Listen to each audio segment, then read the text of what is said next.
Ny makasiny tsy fandriampahalemana no zaretsika eto. Araka hitantsika amin'ny vidéo ity, ny fandorana ireo tranon'ny vahoaka mponina madinika ty natao ireo dahalo tsy mataotody ireto.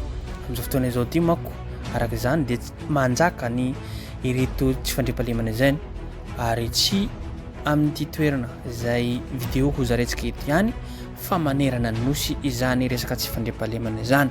Koa mampalahelo ary mila vonjy ao anatin'ity district Antanimora sidy commune Imanombo Fokontany Andritrakaabo Andemenge zany hoe any amin'ny faritra Androy amin'ny faritany Toliara amin'ny faritra atsimo lalana mandeha any amin'ny Fort Dauphin izany Antanimora sidy izany.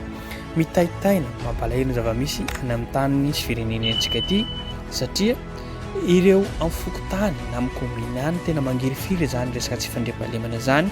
Any aneny tena misy harena, misy ireo mpamboly ary misy ihany koa ireo mpiompy na mpiompy aomby zany na mpiompy aosy zany na aondry rehetrarehetra dia any amin'ny Fokontany amin'ny farany commune any no tena misy izany harena sy tokony hambena ny reto tany filaminana zany.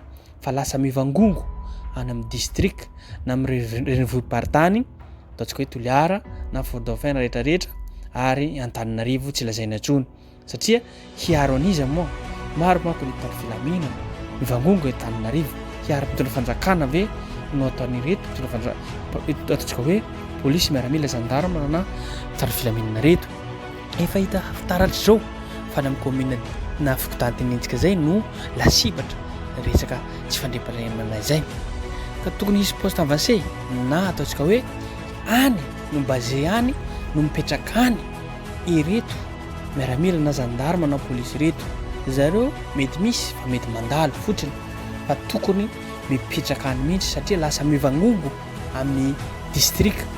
Amin'ny district manko tsy possible ataontsika hoe mety vitsivitsy ihany ny vahoaka kely no miompy na mamboly amin'izany toerana zany. Koa tokony haparitaka ireto tany filaminana reto raha tsy maro ireo tany filaminana reto vangongo araka tenentsika zay. Ndao jerentsika vidéo fa nokevitra izany ataontsika hoe ny fanafiana dahalo tamin'ny district aty fanafiandalo mirongo basy eo amin'ny 700 na 400 Mahery manko may avokoa ny trano rehetra tao anatin'ny Fokontany ity. Tsy manan-kalofana izy ireo ankehitriny very fananana tsy mandray fahalemana manaitra ny tompon'andraikitra sy ny fanjakana foibe hijery manokana ity tranga ity fa tena mampalahelo ny vahoaka. Ity vidéo ity dia ahitantsika ny tena zava-misy aty antoerana amin'ny zava-rehetra zany.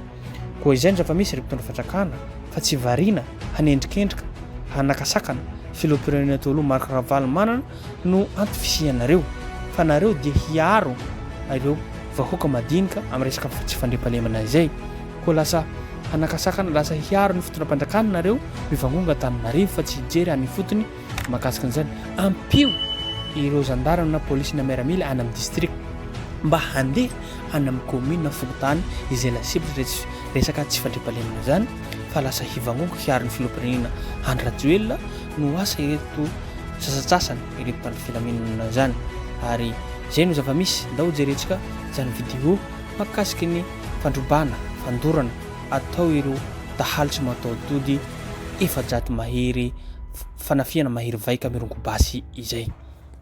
Zay ihany koa no afaka zaretsika eto makasitraka hatrany tompolahy sy tompoko vavy azadino hatrany miabone na manao zay na manao commentaire fa atsika mahatsara zavatra izay.